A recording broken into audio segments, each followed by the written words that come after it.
कहानी की शुरुआत में हम थियो नाम के एक शैतान लड़के को देखते हैं। वो वीडियो गेम का लालच देकर अक्सर अपना होमवर्क दूसरों से करवाया करता। घर में भी सामने से नई पाइप पे चढ़कर खिड़की से अपने कमरे में घुसता। एक दिन थियो केला खाते हुए छत पर गया और उसने छिलका अचानक नीचे फेंका। तभी एक पोर्टल खुला और केले का छिलका हवा में गायब हो गया। थियो को जब छिलका नीचे गिरने की आवाज नहीं आई तो उसने पीछे मुड़कर देखा। वो कंफ्यूज हो गया और नीचे जाकर चेक किया कि छिलका तो नहीं है यहाँ पे। अब थियो ने अपना रोलर स्केट नीचे फेंका और फिर दोबारा से वही हुआ, वो भी हवा में गायब हो गया। अब थियो की हैरानी और बढ़ गई। उसने एक पत्थर नीचे फेंका और पत्थर भी गायब हो गया। अब वो अपने बड़े भाई ऑस्कर को इस पोर्टल के बारे में बताने गया। उन दोनों के माँ बाप नहीं थे तो अब वो अपनी दादी के साथ रहते थे। खैर इस वक्त ऑस्कर उससे बहुत नाराज था क्योंकि थियो ने उनकी माँ की लिखी हुई कुछ किताबों के पन्ने फाड़कर पेपर रॉकेट बना दिए थे। थियो ने बताने की कोशिश की कि उसे टाइम पोर्टल मिल चुका है, लेकिन ऑस्कर को लगा कि थियो उसका मजाक उड़ा रहा है। दरअसल उनकी माँ अचानक ही कहीं गायब हो गई थी। जहाँ एक तरफ थियो सोचता था कि वो किसी के साथ भाग गई,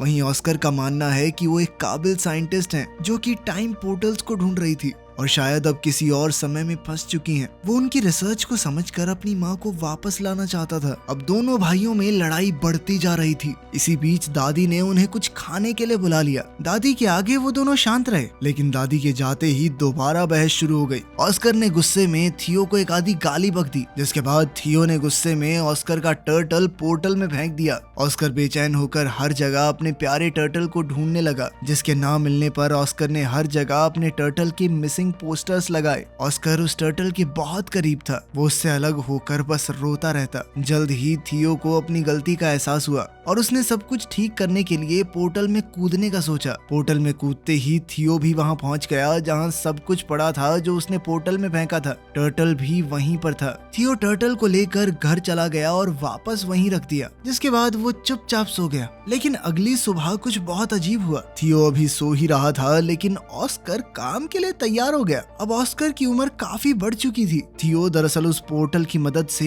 1990 से 2022 में आ गया था। यहाँ ऑस्कर एक फिजिक्स का प्रोफेसर है। जल्द ही ऑस्कर डेविड नाम के एक आदमी की दुकान पर कुछ सामान लेने गया। कुछ देर बाद इस दुकानदार की बेटी एलिना भी वहाँ आ गई। डेविड और एलिना काफी समय से अच्छे दोस्त हैं। डेविड बचपन से एलिना को पसंद करता था, बस कभी कह नहीं पाया। एलिना का डाइवोर्स हो चुका था और अब वो 2 बच्चों की माँ थी, लेकिन ऑस्कर के मन में अब भी उसके लिए प्यार था। एलिना ऑस्कर की यूनिवर्सिटी में ही इंग्लिश प्रोफेसर है। घर पर थियो उठा और ऑस्कर को ढूंढने लगा। उसने टर्टल को उठाया और दादी के पास गया। दादी अब काफी बूढ़ी हो चुकी थी और वो थियो को पहचान नहीं पाई। जब ऑस्कर ने थियो को देखा तो वो चौंक कर बेहोश हो गया। जब ऑस्कर को होश आया तो उसने पूछा कि क्या ये सच में तुम ही हो थियो? थियो भी कंफ्यूज हो गया। उसने ऑस्कर से पूछा कि तुम कौन हो और मेरा नाम कैसे जानते हो? ऑस्कर ने बताया कि मैं तेरा बड़ा भाई हूँ, और कौन? अब थियो ये देखकर हैरान रह गया कि तू एक दिन में इतना बड़ा कैसे हो गया बे? थोड़ी बातचीत के बाद उन्हें समझ आया कि थियो किसी तरह 2022 में पहुंच चुका है। उनकी बात उस वक्त के बारे में हुई जब ऑस्कर थियो पर गुस्सा था मॉम के नोट्स फाड़ने के लिए। थियो ने ऑस्कर को अपनी माँ की वो रेड ड्रेस वाली तस्वीर दिखाई। थियो अब परेशान होकर 1992 में वापस जाना चाहता था क्योंकि उसे डर था कि अगर लेट हो गया तो दादी उस पर चिल्लाएगी। थियो छत पर गया ताकि वो पोर्टल में वापस कूद पाए, लेकिन जैसे ही उसने पत्थर फेंका वो गायब हुआ ही नहीं। ये वाला पोर्टल तो 2022 में बंद हो गया था। थियो परेशान हो गया कि वो पोर्टल बंद कैसे हो सकता है। इस पर ऑस्कर ने उसे समझाया कि टाइम ट्रैवल इतना सीधा नहीं है। जिस रास्ते तुम यहाँ पर आए हो जरूरी नहीं वो पोर्टल वापस भी जाता हो। अब ऑस्कर ने सोचा कि एक नया पोर्टल ढूंढना पड़ेगा ताकि 2022 से 1990 में वापस जाया जा सके। इस बारे में जानकारी इकट्ठा करते हुए ऑस्कर थियो को अपने सीनियर प्रोफेसर के पास ले गया। उसने बताया कि 2022 में साइंस और टेक्नोलॉजी ने काफी तरक्की कर ली है, लेकिन टाइम पोर्टल जैसी कोई चीज नहीं हो सकती। प्रोफेसर की बात सुनकर दोनों भाई वहाँ से वापस आ गए। थियो मॉडर्न दुनिया को देखकर काफी हैरान था। उसने ऑस्कर का फोन देखकर पूछा कि ये क्या है। ऑस्कर ने समझाया कि ये एक फोन है, लेकिन पुराने फोन्स की तरह इसमें नंबर घुमाने नहीं पड़ते, ना ही इसमें कोई तार है। ऑस्कर ने थियो को शांत करवाते हुए कहा कि अभी हमें पोर्टल को ढूंढने पर ध्यान देना चाहिए। तुम्हें 1990 में वापस जाना है कि नहीं? तभी थियो ने ऑस्कर को बताया कि मुझे हाथ से लिखी हुई एक लिस्ट मिली थी माँ के पेपर्स में, जब मैं वो रिसर्च वाले पन्ने फाड़कर रॉकेट बना रहा था। मैंने तुम्हें परेशान करने के चक्कर में वो डिक्शनरी में छुपा दी थी, हो सकता है उसमें कुछ मिल जाए। उन दोनों ने दादी से उस डिक्शनरी के बारे में पूछा तो दादी ने बताया कि उसने वो डेविड को दे दी थी। अगले दिन वो सुबह उठे तो ऑस्कर ने बताया कि वो डेविड से मिलने जा रहा है और थियो को चुपचाप घर पर रहने को कहा कि कहीं जाइयो मत। लेकिन थियो चुपचाप घर से बाहर निकलकर एक बड़े से मॉल में पहुंचा। मॉल में गैजेट्स को देखकर थियो एकदम हैरान हो गया। खास तौर पर उसने वीआर हेडसेट को इस्तेमाल करते हुए गलती से उसे तोड़ दिया। फिर ऑस्कर को वहां बुलाया गया जिसे सारे नुकसान की भरपाई करनी पड़ी। ऑस्कर ने थियो को बात न सुनने के लिए डांटा और फिर वो दोनों डेविड के डिपार्टमेंटल स्टोर में गए वो डिक्शनरी ढूंढने के लिए। डेविड ने बताया कि उसने डिक्शनरी घर पर रखी है। तभी वहाँ एलिना आई। थियो बहुत हैरान है कि एलिना बड़ी होकर इतनी खूबसूरत कैसे हो गई। तभी एलिना ने पूछा कि ये बच्चा कौन है, इसे मेरा नाम कैसे पता। इस पर ऑस्कर ने झूठ कह दिया कि ये मेरे कजन का बेटा है। ऑस्कर ने किसी तरह बात बदली और फिर एलिना ने दोनों को अपने घर में बुलाया जहाँ उसका बेटा बेटी वीडियो गेम खेलने में बिजी थे। थियो इन वीडियो गेम्स को देखकर बहुत इम्प्रेस हो गया और एलिना के बेटे जेन के साथ खेलने लगा। ऑस्कर को वो लिस्ट डिक्शनरी में मिल गई तो उसने थियो से कहा कि अब घर चलने का वक्त हो गया है। लेकिन थियो को वीडियो गेम खेलने में इतना मजा आ रहा था तो एलिना ने कहा कि थोड़ी देर खेलने दो इसे, मैं इसे खुद तुम्हारे घर छोड़ने आ जाऊंगी। लेकिन खेलते हुए एलिना के बच्चों ने थियो का मजाक उड़ाना शुरू कर दिया क्योंकि उसे आज के वीडियो गेम्स का कोई आइडिया ही नहीं था। ये लोग तो टाइम भी एलेक्सा से पूछते हैं।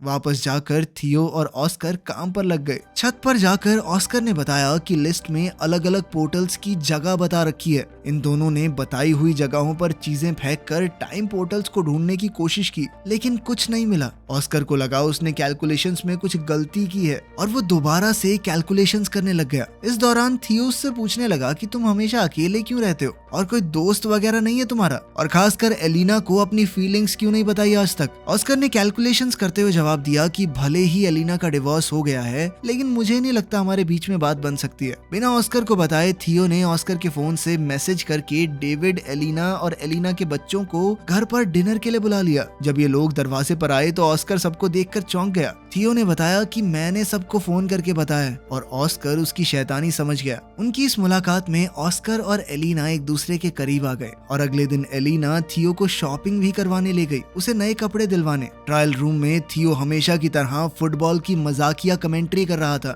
उसकी ये हरकत एलिना को याद आ गई और वो पहचान गई कि ये ऑस्कर का छोटा भाई थियो है। उसने थियो को गले लगाया और पूछा कि इतने साल गायब होने के बाद भी तुम्हारी उम्र क्यों नहीं बढ़ी। थियो ने बताया कि मैं एक टाइम पोर्टल में कूद गया था जिसकी मदद से वो सीधा 1990 से यहाँ पहुंच गया 2022 में। एलिना को विश्वास तो नहीं हो रहा था लेकिन उसके सामने जीता जागता सबूत था। एलिना ने कंफर्म करने के लिए ऑस्कर से पूछा। ऑस्कर ने पत्थर को छत से नीचे फेंका और इस बार पत्थर उछलकर ऊपर आ गया जिससे पता चला कि टाइम पोर्टल वहाँ है। ऑस्कर ने समझाया कि टाइम पोर्टल 3 तरह के होते हैं। पहली तरह के पोर्टल से सीधा ट्रैवल किया जा सकता है एक समय से दूसरे समय में। दूसरी जगह का पोर्टल पता नहीं आपको कहाँ ले जाकर पटक दे। और तीसरी तरह का पोर्टल बहुत खतरनाक होता है क्योंकि वहाँ से बाहर नहीं निकला जा सकता। थियो पहली तरह के पोर्टल का इस्तेमाल करके 2022 में पहुंचा है और अब उन्हें सही पोर्टल ढूंढना होगा जिससे थियो को वापस 1990 में भेजा जा सके। अब इन लोगों ने रोजाना रिसर्च करना शुरू कर दिया और एलिना का रोज वहां आना ऑस्कर को अच्छा लगने लगा। वो अकेले में खुशी से नाचने लगा। अब दोनों ने मिलकर सही पोर्टल ढूंढना शुरू किया। एलिना थियो को वापस 1990 में भेजकर कुछ ज्यादा खुश नहीं थी क्योंकि बीते हुए कल को बदलने से शायद उनका फ्यूचर भी बदल जाए। हो सकता है उसके बच्चे कभी पैदा ही ना हो। वो अपने बच्चों से बहुत प्यार करती थी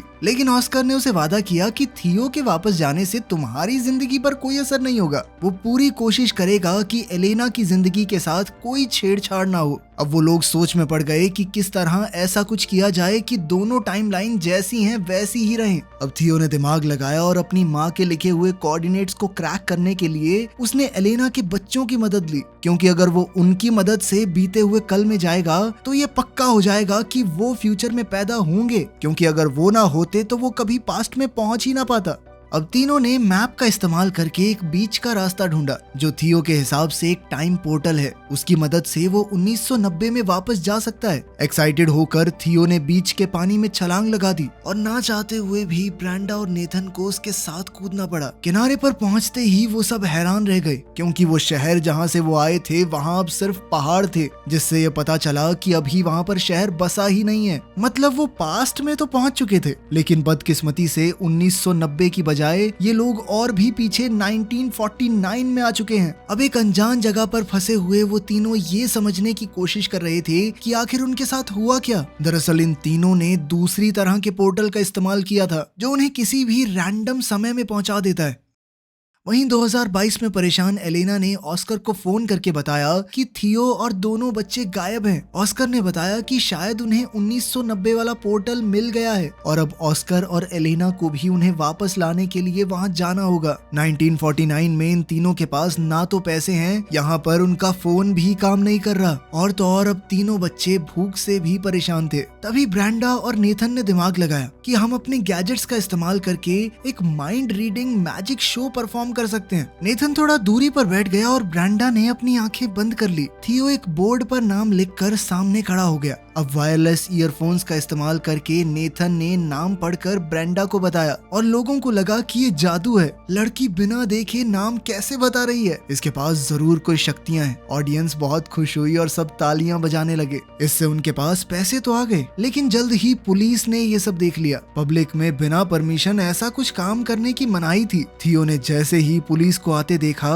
उसने अपने साथियों को वहां से भागने का इशारा किया और तीनों तुरंत वहां से निकल गए। भागते हुए एक अनजान आदमी ने इन तीनों को किडनैप कर लिया और किसी अनजान जगह पर ले गया, जिससे अब इन बच्चों की जान पहले से और भी ज्यादा खतरे में थी। उधर 2022 में थियो और एलेना को 1990 के पोर्टल की एंट्री मिल गई। दोनों ने हाथ पकड़े और पोर्टल में कूद गए। एलेना सच में टाइम ट्रैवल करके ऐसा महसूस कर रही थी मानो सपना देख रही हो। 1990 में थियो के मिसिंग पोस्टर हर जगह लगे हुए थे। 1949 में बच्चों को किडनैप करके वो आदमी एक ऐसी गैंग के पास ले आया जो सरकार के विरुद्ध थी। गैंग के लीडर ने पूछा कि इन बच्चों को यहाँ क्यों ले आए, तो इस आदमी ने बताया कि ये बच्चे गैंग का सीक्रेट कोड जानते हैं। थियो ने कंफ्यूजन में पूछा कि कौन सा सीक्रेट कोड वर्ड। उस आदमी ने बताया कि जो सीटी की आवाज थियो ने पुलिस से भागने के लिए निकाली थी वो इस गैंग का कोड वर्ड है। ये सीटी थियो को उसकी दादी ने सिखाई थी। तभी गैंग की एक जवान औरत वहाँ आई। ये थियो की दादी है। जब वो जवान थी, थियो को पता चला कि उसकी दादी कभी इस गैंग की मेंबर थी। यहीं से उन्होंने वो सीटी बजानी सीखी है और उनसे थियो ने किसी को बताया नहीं कि ये उसकी दादी है, क्योंकि सब उसे पागल समझते।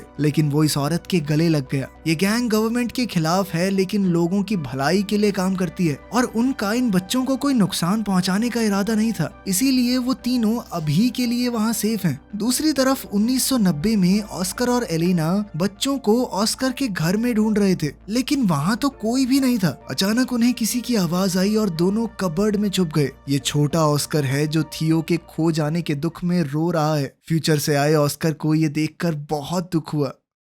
1949 में तीनों बच्चे उस गैंग के रहन सहन में ढलने शुरू हो गए थे, क्योंकि उन्हें लग रहा था कि वो जिस पोर्टल से यहाँ आए हैं वापस नहीं जा सकते। थियो की जवान दादी भी उनके साथ है, इसलिए थियो को ढलने में ज्यादा मुश्किल नहीं हो रही थी। थियो ने मौका देखकर अपनी दादी से कहा कि हमारे साथ एक फोटो ले लो और साथ ही अपनी दादी से कहा कि इस फोटो को हमेशा संभाल कर रखना। जब आप बूढ़े हो जाओगे तब भी इसे फ्रेम करवा के रखना। इससे साल 1990 में दादी के फोटो फ्रेम में अचानक चेंज आ गया। अब इस फोटो में थियो, ब्रेंडा और नेथन भी दादी के साथ हैं। थियो ने 1949 में इस फोटो के पीछे टाइम पोर्टल के कोऑर्डिनेट्स भी लिख दिए, जिससे 1990 में मौजूद ऑस्कर और एलेना को उसे ढूंढने में मदद मिल जाए। अब ऑस्कर और एलेना को लगा कि उन्हें वापस 2022 में जाना होगा ताकि वो सही पोर्टल से 1949 में पहुंच सकें और तीनों बच्चों को बचाकर वापस ला सकें। एक बार 1949 में पहुंच गए तो सब लोग 2022 में जाएंगे और वहां से थियो को 1990 में वापस भेज देंगे। ऑस्कर और एलेना पहले 2022 में वापस गए और थियो के दिए हुए कोऑर्डिनेट्स का इस्तेमाल करके 1949 में पहुंचे। वहां थियो ने दादी की गैंग के मेंबर्स को बताया कि उसका भाई ऑस्कर उसे लेने आएगा, इसलिए दो लोग पहले ही वहां खड़े थे। दादी की सिखाई हुई सीटी जब इन लोगों ने बताई तो उसका रिस्पॉन्स ऑस्कर ने वैसी ही सीटी बजा कर दिया, जिसके बाद ऑस्कर और एलेना को दादी की गैंग के पास ले जाया गया। एलेना अपने बच्चों को ठीक हालत में देखकर बहुत खुश हुई, लेकिन थियो अब वापस नहीं जाना चाहता था। उसे अब 1949 में ही अच्छा लग रहा था। ऑस्कर को यह सुनकर बहुत बुरा लगा। उसने थियो से कहा कि माना भाई हम दोनों लड़ते हैं, लेकिन इसका मतलब ये तो नहीं कि एक दूसरे से प्यार नहीं करते। वो नहीं चाहता उसका छोटा भाई उसे छोड़कर चला जाए। ऑस्कर ने कहा कि तेरे जाने के बाद मैं कितना समय तुझे याद कर करके रोया हूँ, तू सोच भी नहीं सकता। तभी वहाँ उनकी यंग दादी आ गई। ऑस्कर उसे देखकर हैरान था लेकिन कुछ बोला नहीं। अब इन सबको 2022 में वापस जाने का टाइम पोर्टल ढूंढना है, इसलिए गैंग का एक आदमी उन्हें गाड़ी में छोड़ने जा रहा था। ये आदमी और कोई नहीं बल्कि ऑस्कर और थियो के दादाजी हैं। जल्द ही उन्हें 2022 में वापस जाने का पोर्टल मिल गया और अब ऑस्कर ने थियो को वापस 1990 में भेजने की तैयारी कर ली। वो वाला पोर्टल वो पहले ही ढूंढ चुके थे उस कंस्ट्रक्शन साइट पर। थियो वापस नहीं जाना चाहता था क्योंकि 1990 में उसके पास कोई नहीं है, उसके माँ बाप नहीं थे, वो बहुत अकेला महसूस करता था। उसने ऑस्कर से कहा कि मैं अब तुम्हारे साथ रहना चाहता हूँ, तुम मुझे थोड़ी थोड़ी पापा की याद दिलाते हो। ऑस्कर ने बड़े प्यार से थियो को गले लगा लिया और समझाया कि 1990 वाला ऑस्कर भी बहुत अकेला है, उसे थियो की वहाँ बहुत जरूरत है। अगर तुम अच्छे से रहोगे तो मैं वादा करता हूँ कि मेरा छोटे वाला वर्जन भी तुम्हारा बहुत ध्यान रखेगा। ना चाहते हुए भी थियो 1990 में चला गया, जहां उसके वापस आने से ऑस्कर की खुशी का ठिकाना ही नहीं रहा और उसकी दादी ने भी उसे बहुत प्यार किया।